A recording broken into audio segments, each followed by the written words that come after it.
दोस्तों मिर्ज़ापुर के सीज़न 3 का सारा एपिसोड्स मैंने देख लिया, यानी कि 10 के 10 एपिसोड्स मैंने देख लिए। और देखने के बाद मेरा दिमाग मेरे मन पे कुछ इस तरीके से हंस रहा था।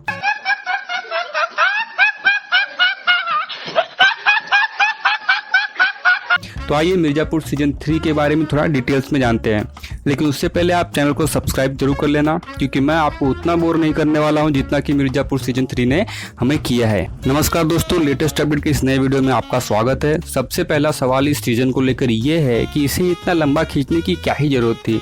इसकी फ्रेंचाइजी ऑलरेडी इतनी डिमांडेड है और लोगों को इसकी लास्ट दोनों सीजन काफ़ी पसंद भी आई थी और लोगों ने उसे प्यार भी भर भर के दिया था। पिछले दोनों सीजन में ऑडियंस को इतना अच्छा कंटेंट दिया, लेकिन उसके कंपैरिजन में मिर्ज़ापुर सीरीज़ का ये तीसरा सीजन उतना इंटरेस्टिंग नहीं लगा। और अगर आप मुझसे इसके बारे में पूछोगे तो मुझे इस सीरीज़ का सबसे नेगेटिव पार्ट लगा वो थी इसकी लेंथ। यार अगर आपके पास इस सीरीज़ को लेकर कहानी थोड़ी कम है तो थोड़ा लेट रिलीज़ करते, थोड़ा अच्छे से प्रिपेयर कर लेते, और अगर नेक्स्ट ईयर भी रिलीज़ करते तो भी चल जाता।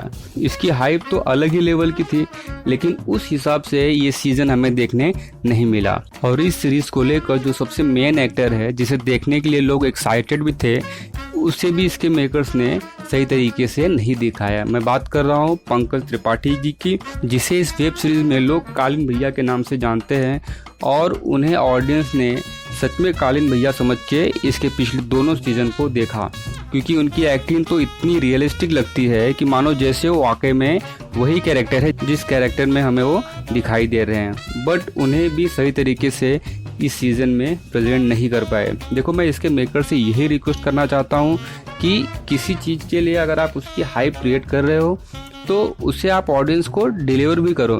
इस कहानी में मेन कैरेक्टर कालीन भैया हैं, जिसके लिए पब्लिक पागल हुई जा रही है। आप उसे स्क्रीन पर दिखाई नहीं रहे हो और ऐसा लग रहा है कि हर एपिसोड्स में आप उनसे सिर्फ कैमियो ही करवा रहे हो।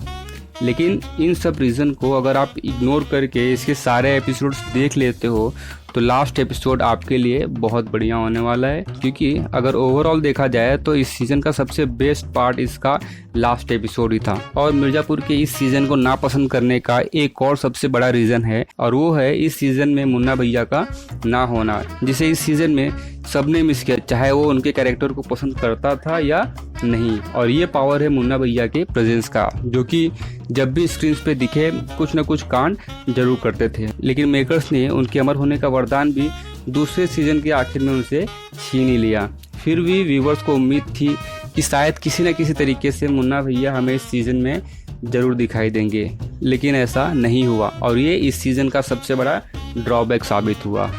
और ऑडियंस के निगेटिव रिस्पांस के बाद भी इसके मेकर्स ने मिर्ज़ापुर के सीज़न 4 में अगर मुन्ना भैया को फिर से जिंदा नहीं किया, यानी कि किसी न किसी तरीके से अगर उन्हें इस सीरीज़ में लाया, तो आगे इसकी कहानी और भी इंटरेस्टिंग हो सकती है।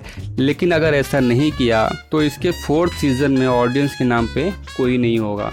तो अगर देखा जाए तो मिर्ज़ापुर के इस सीज़न को संभालने की सारी जिम्मेदारी इस बार फैजल यानी कि अपने गुड्डू भैया पे थी, और उन्होंने उसे काफ़ी अच्छे तरीके से संभाला भी। लेकिन अगर आपके कहानी की लेंथ लंबी है तो सिर्फ अकेले गुड्डू भैया क्या ही कर सकते थे।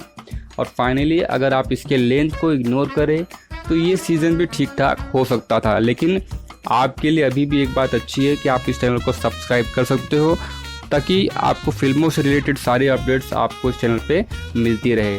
मिलते हैं अगले किसी इंटरेस्टिंग वीडियो में, तब तक के लिए धन्यवाद। जय हिंद।